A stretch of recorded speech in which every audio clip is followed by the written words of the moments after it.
All right. Let's run it.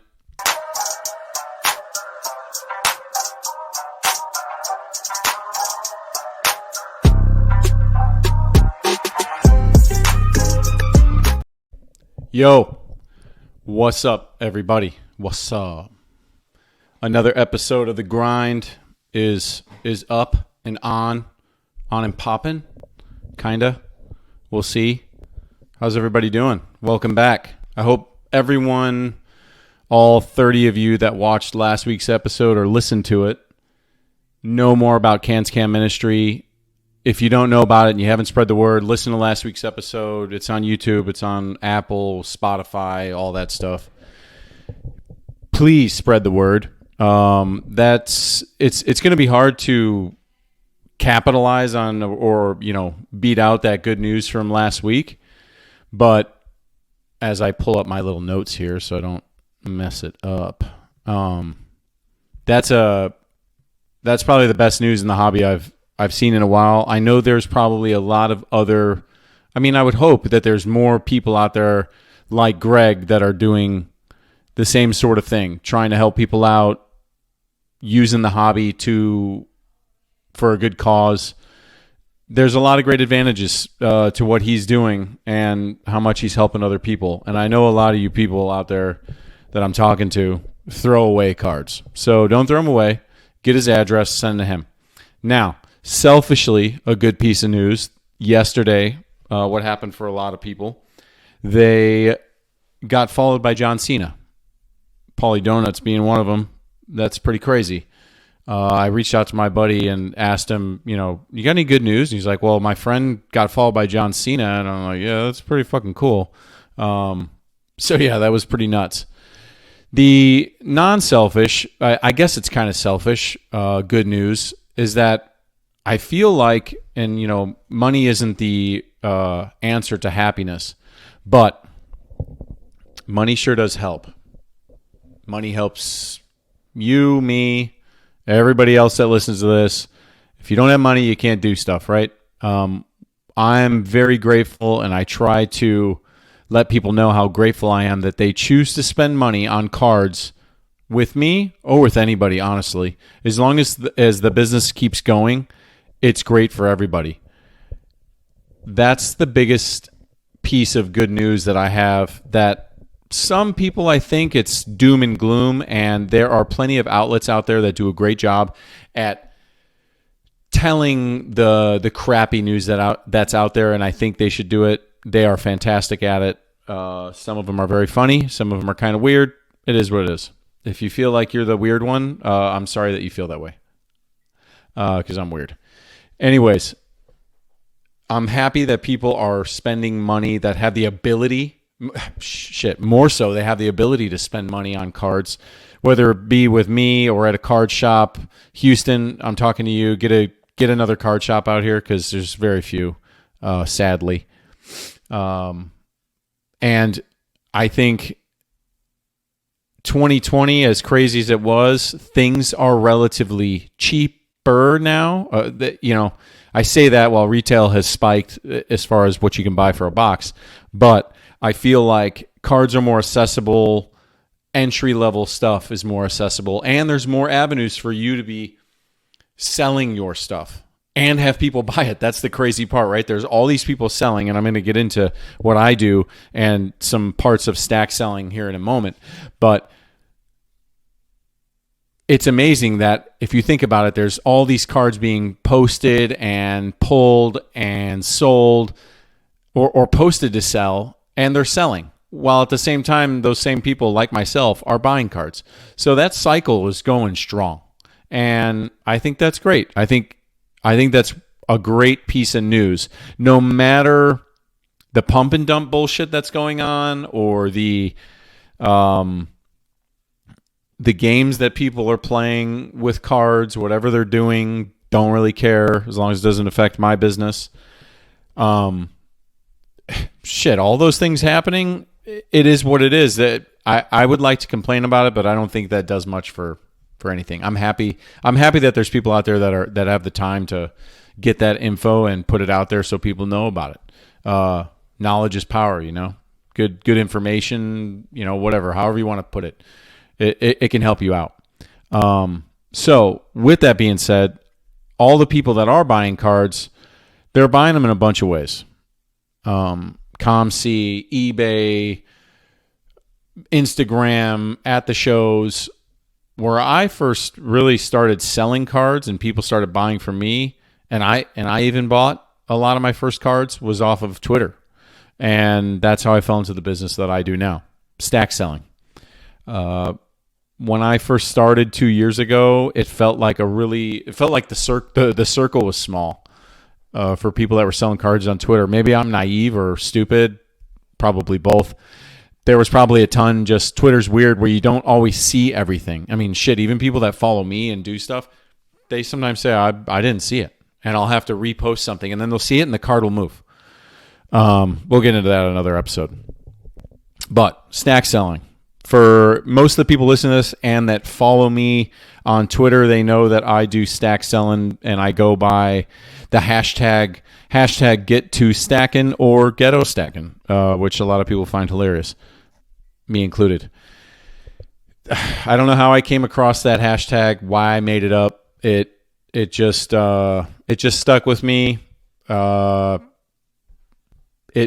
kind of gimmicky. I don't think you need a hashtag to do stack selling, but it's there.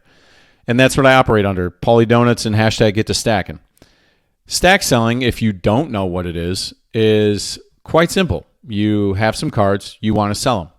You figure out how long you're going to allow someone to stack those cards, meaning you're going to post the cards. Hopefully people are going to come buy them. They're going to say take or whatever you ask them to say. Tahe. Shout out to all my Tahes out there. That's got to be a fucking t-shirt. That needs to be a t-shirt. Shout out to my Tahes.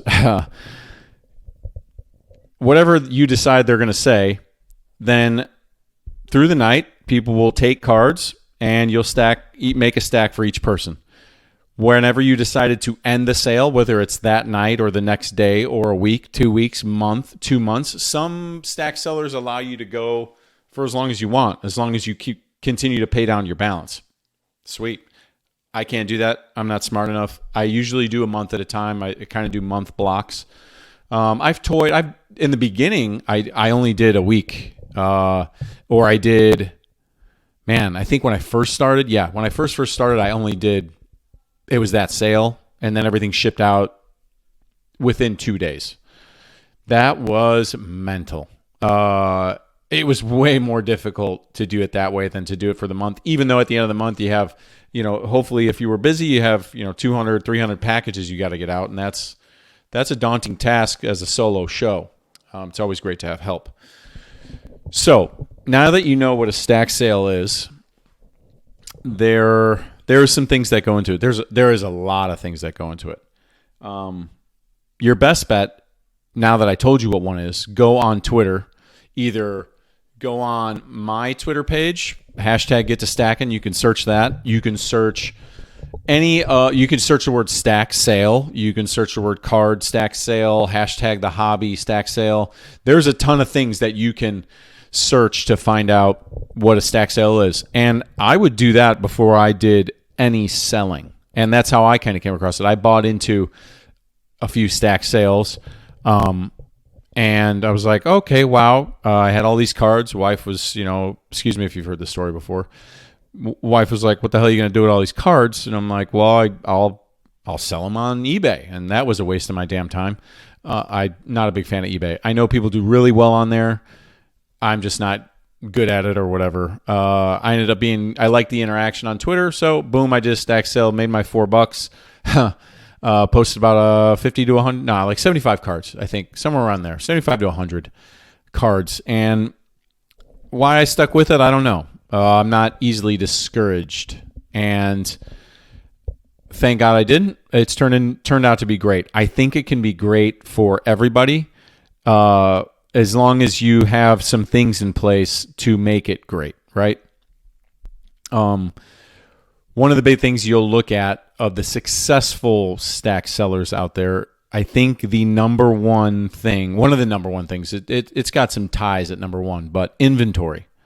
And I wanted to talk about inventory and how you get it.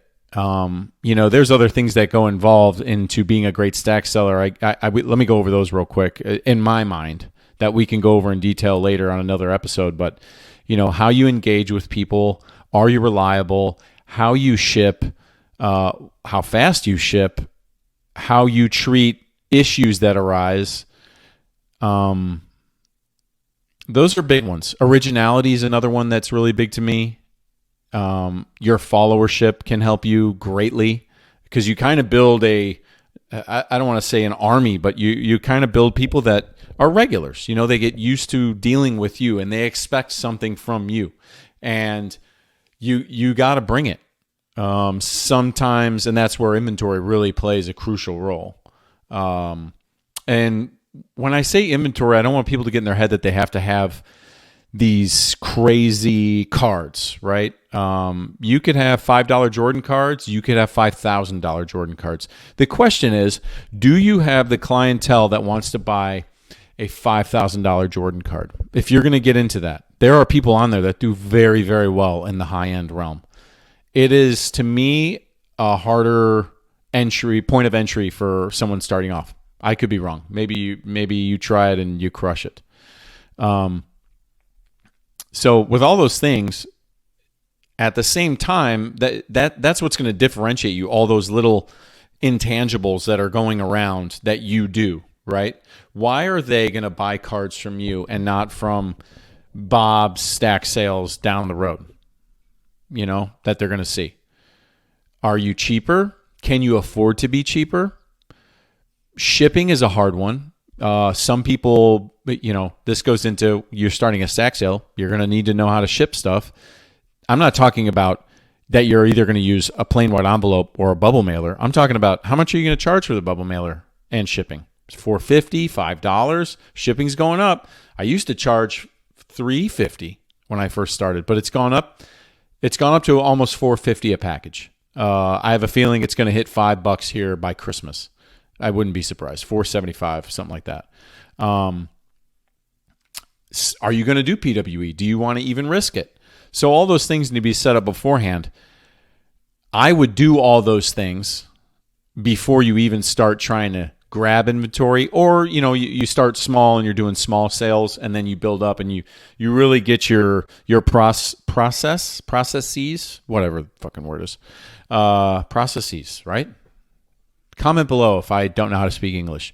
I'm no wordsmith here, but you get those processes down on how you want to do certain things and conduct business. It's gonna help you so much in the long run. Invoicing, keeping track of your inventory. Are you going to log every single card you get? Are you going to pay taxes? Are you going to only take goods and services? Are you going to be okay with friends and family?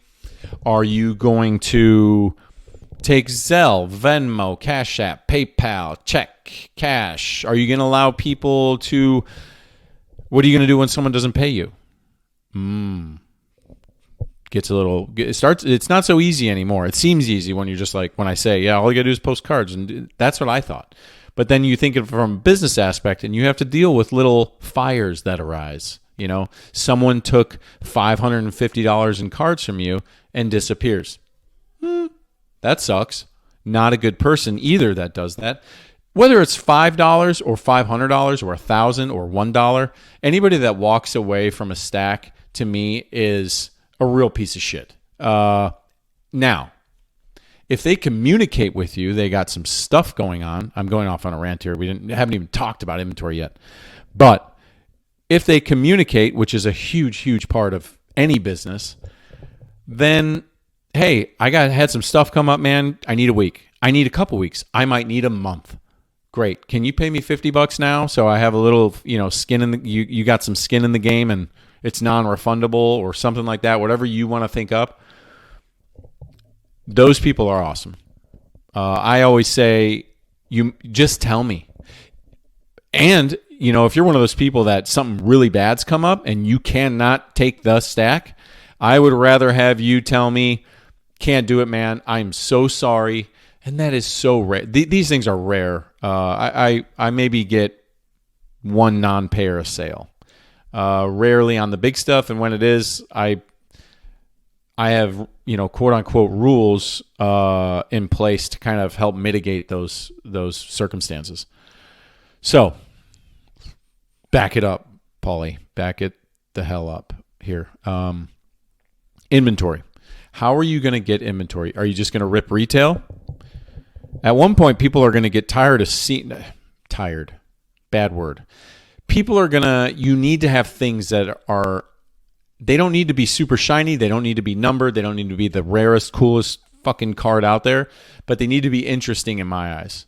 Are you only going to do sports? Are you only going to stick to the, basketball, baseball, football? Or are you going to just do basketball? Excuse me. All those things help you hone in onto what inventory you are going to grab, right?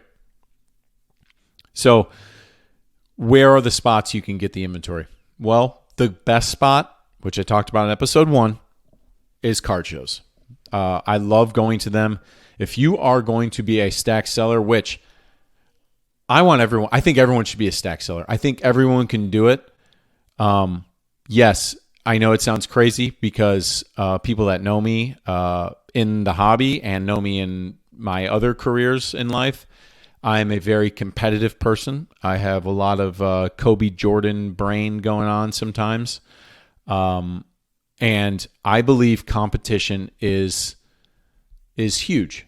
And it should be, even though there's other stack sellers out there and they're your competition, as I've been known to say, they are your peers, especially if they're your friends, right? And you should be trying to do your best to live up to your own internal expectations and the competition's expectations. There was, when I used to play basketball, I wasn't that good. I mean, I was all right. I could dunk. I was sick. I didn't do anything really cool with it, though. But when I used to play basketball, someone told me once when I was growing up that you play to the level of your competition. And if your competition is some crap-ass basketball players, like, you go to the park and you see them and you're like, oh, fuck. Well, I mean, I want to play, so I'm going to play with these guys, right? And they suck. And you either end up getting some little ticky-tack injury, or you're the big dog in the, you're the big fish in the small pond. I almost said the big dog in the small pond. Moron. You're the big fish in the small pond, and then you go to play with the big dogs, and now things have changed. Shit's done changed up. Now you have to elevate, right? But you've been playing with these shit players all this time, and it's like, holy crap. I need to get back to basics here and I am good. I'm good. I know I'm good, but damn, I've been kind of just playing to that level, that low level, that it hasn't been helping my game at all. So I do look at the sellers that do a better job at it than me, and I applaud them for how they do it, and whether their interactions are high, engagements are high, their sales are high. And I'm not doom scrolling people's feeds, but if I catch one on the timeline, I'll look. I'll be like, oh, nice, this is a big fucking card you sold, or wow, shit is moving, or I'll see like 10 responses. I'm like, damn, that's awesome. And I look at those things, and I look at internally how I can improve myself. And I look at their inventory. I'll look and see what card it is. I'll be like, oh, okay, that stuff seems to be moving. And you need to look at those things to be like, oh, okay, boom. Those are the inventory pieces I need to maybe keep my eye on a little bit more for my customers and for people that aren't my customers, that are soon to be customers. So I think the competition is great. Now, garnering that inventory and, figuring out how you're going to get it, there's a lot of avenues. Like I said, the card show. The card show is a great place. That's why that first episode was all about doing the deals at the card tables, because that is where you are going to get the best deals, because people don't want to leave the show with empty pockets. Most want to do a deal with you, and you just need to structure the deal the right way to get the inventory you want. Sometimes you're going to find golden gooses out there that are just the deals are insane. You can bake that into your pricing. You can, let's say you get a lot of, I don't know, Michael Jordan second year cards, and they're just beautiful, but you got them for pennies on the dollar. Well, if the last comp on it is $50, maybe you can offer 30. Maybe you can give a couple away. Those are all things we can get into later. But the card show, to me, is number one for getting inventory. Number two, the magical internet. There are so many places on the internet to get inventory. I know people that do really well on eBay. I don't know how they do it. I suck at eBay. I don't get shit on eBay. PWCC, I've gotten a few things off of, nothing crazy. Some people do really well on there. Alt, I know people have bought inventory off of. Where else? I'm trying to think of other digital. So then there's social media, obviously. Instagram, Twitter, Discords, other forums out there, other sports card forums out there. I'm not going to give every single trade secret away, but it's not hard to figure out Discords and forums, okay? You just got to put in a little work, and you can figure it out. I believe in you. If I figured it out, you can. I knew nothing about sports cards other than when I was, in my early teens, 10 years old, 12, 13, about sports cards, okay? And then I didn't come back into it till about 2.5 years ago, okay? So you can do it, all right? Those are great places to get inventory. Now, you are getting inventory from these people, from the card shows, from the places I just listed. We're going to go back to communication and who you are as a person inside. So a little life stuff here real quick. You being a good dude or girl, good chick, whatever, good bro. Are you an honorable person? Are you nice? Are you cordial? Are you a good communicator? Those things are going to help you get more inventory. You need to build up a rapport with people so that, because you're going to see them again, okay, especially the card show people. And if you're excuse my language, a fucking asshole, well, that's not going to do too well for you. Unless you got got super deep pockets and they don't give a shit because they're just trying to make money. Okay. Be an asshole. Not how I usually roll. Ever. Had to get a sippy there. I was parched. So I would treat every transaction you do as a possible future transaction. And that's going to be on how you are. Do you reach out to them regularly? Hey, did you get any new inventory? When you see them at the show, do you remember some things they told you about their life? Do you actually give a shit when they're talking? You need to listen to people. And I think, man, in every aspect of life, people need to listen more than talk. And I'm sitting here talking for 25 minutes. But you know what I mean.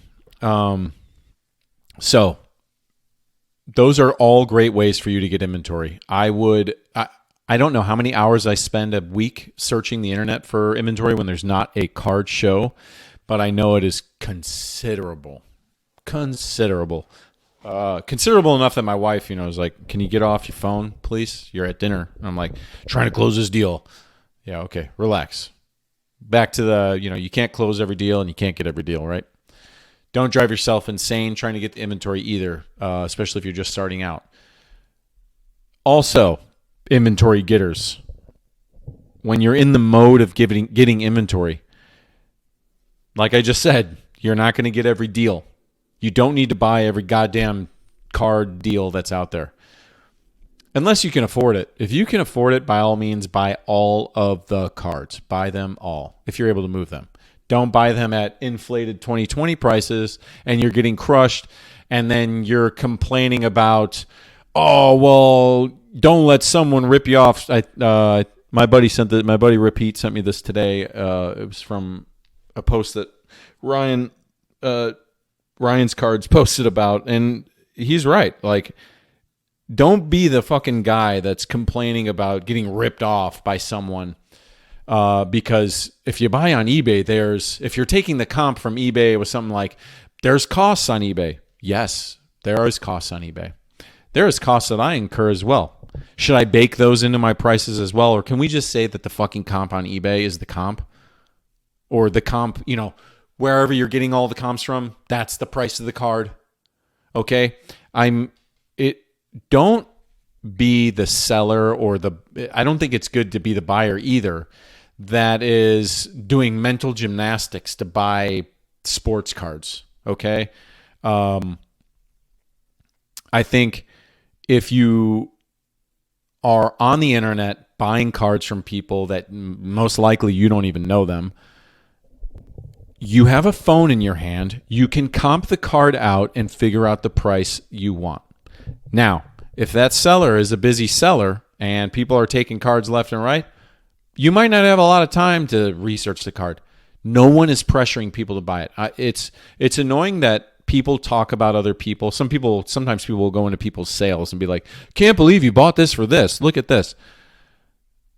You're going to encounter those kind of people. I don't know why hall monitors exist, but they do. And I don't like it when they treat people like they're stupid. Because by doing that, I think they're just saying, hey, dumbass, you could have bought it for this. I know, man. I got a phone in my fucking hand. I know how to use it. I know how to use eBay. And if you don't know how to use eBay to find comps or 130 point or Terapeak, please shoot me a DM on Twitter. I'll walk you through it. Or if you ask any seller, they will walk you through it. And if they don't, DM me too. Or comment down below. And ask me any questions you want about stack selling. Or, dude, I did the YouTube thing just now. I did the comment down below. That's the first time I've ever said that sentence in my entire life. Kind of funny. Yeah, but comment down below if you do have questions about stack selling or how to get a comp or what I think the best way is to do it. So I have ADD, so I go off on rants. Sorry. What can I do? So now you have the inventory. I think the other big point, which I touched on a little bit, is those relationships. Every single person you meet, you never know. They might just sell you one card, but in 6 months, they might have joined 500 breaks, and now they have all these cards they don't know what to do with, and they want to give them to you at a decent price. Because let's face it, you are getting cards cheaper than other people are getting them for, and you're selling them to other people. Okay? You're not making these cards in your room. Panini's not sending them to you directly. And everyone knows that. It's not a secret. So you need, I think, I'm very humbled at what I get to do on Twitter, online, by anyone that buys a card from me. So it's once again building those relationships. Your relationship with your customers, future customers, people you interact with, is going to speak volumes about how well your business is going to do. Now, you don't need to be peace, love, everything's fine, but be a business owner. That's what it is. You are now owning a business. So I think the relationships is going to help you get much more inventory than you just kind of searching all the time online. And I didn't learn that till later on, a little bit later on, because I was just getting inventory from what I was ripping. And that's how I was moving my stuff. And then I started buying little lots here and there. And I started small. I think everyone should start small. Next week, I'll go over. Oh, you know what? While we're here, it's behind me. Give me a sec. Actually, fuck it. It's all plugged in right now. But along with inventory, how are you going to post? This is the last little point on inventory / stack selling 1.0. How are you going to photograph the cards? Are you going to just throw them on your bed with your feet in there? Some people like feet pics. Very popular on OnlyFans. I'll I'll drop my link down below. Just kidding.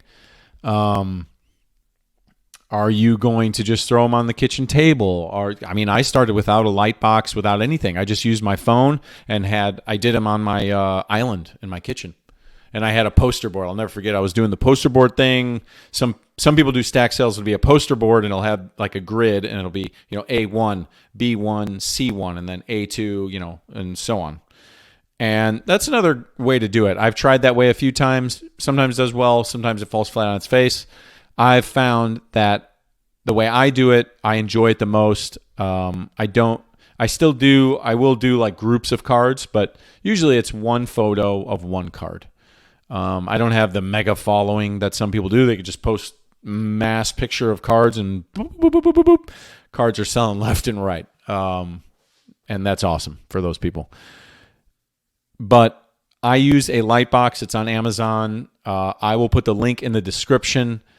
Feel free. I'm not making any money off of it, but feel free to buy one. They're relatively cheap. They make cheaper ones. I like the ones that have kind of a mask over the light. It brings down the opacity. Opacity. Man, so many great calendar tear-off words I've been using today. Processes and opacity. Jesus Lord. Those all... that the opacity, it'll bring it down so there's not this like massive glare over the top of the card, and everything will look nice, clean. So that's a great way to take pictures. Some people do a good job of using like I know a guy that just uses a lamp, and they come out so fire. The pictures look amazing. There's a guy on Instagram, 90s card kid, I want to say. If you search his Instagram, filthy pictures. Not filthy in a bad way, just absolute perfection in card picture taking / it's mostly videos, but bro, those things look fire. So you need to decide how you want to display those cards and to sell them and how you're going to put your listing up. You don't need to use a hashtag. It does make it easier to have people search if you do have a hashtag, but you could also you don't need a hashtag. You could use a slogan or a couple words that are for you, and that's it. That's to me kind of the intro 101 stack selling part A.